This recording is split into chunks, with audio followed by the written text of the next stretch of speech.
Nakiusap ang Department of Labor and Employment sa mga negosyante na agahan ang pagbibigay ng 13th-month pay sa kanilang mga empleyado. May payo naman ng isang financial expert para sa mga first time na makatanggap ng 13th-month pay. Si Jason Rubrico magbabalita. Excited sa papalapit na Kapaskuhan ang pump attendant na si Maiko. Sa unang pagkakataon kasi aniya ay tatanggap siya ng 13th-month pay. Ngayon pa lang ay may plano na si Maiko kung saan gagastusin ang tatanggapin na bonus. Yung 13-month pay ko, mareregalo ko po sa aking anak at sa aking pamilya po. Maraming akong gagastusan, lalo na makakatulong sa pag-aaral po at yung mabibigay ko yung gustong regalo ng anak ko na pinabibili sa akin. Kaugnay nga niyan ay nakiusap ang Department of Labor and Employment o DOLE sa mga negosyante na agahan sana ang pagbibigay ng 13th-month pay sa kanilang mga empleyado.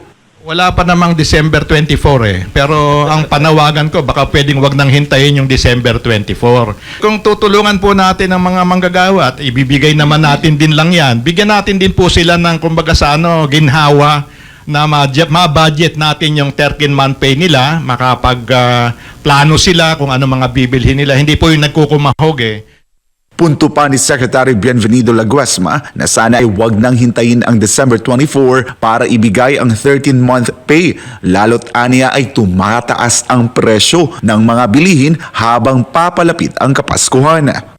Kung last hour na po, tumataas pa yung presyo ng bibilin mo, hindi magkakasya yung 13-month pay mo, magrereklamo ka na naman sa employer mo.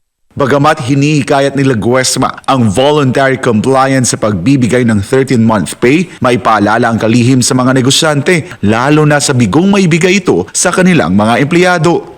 We would like to create and encourage a culture of voluntary compliance. Kasi legal obligation yan Alam natin na pag hindi ka nagbayad, meron kang haharapin na kaso, pwede ka ma-penalize. Pero we always encourage employers. Do it dahil tinatadhana naman ng batas. So, may payo naman ang isang financial expert para sa mga first-timers na tatanggap ng 13th-month pay. Meron din naka-allocate or naka-budget din sa investments. First step, savings, pero mas proactive na kikita rin na investments. Hindi naman talagang gagastusin lahat unless sobrang importante ng gastusin, essentials. Pero kung hindi naman essentials, kung pwede namang parang voluntary in nature, kailangan smart also about when it comes to spending and allocating also, meron din na nakalaan para sa future. Bukod sa investment, pwede ring maglaan para sa mga insurance.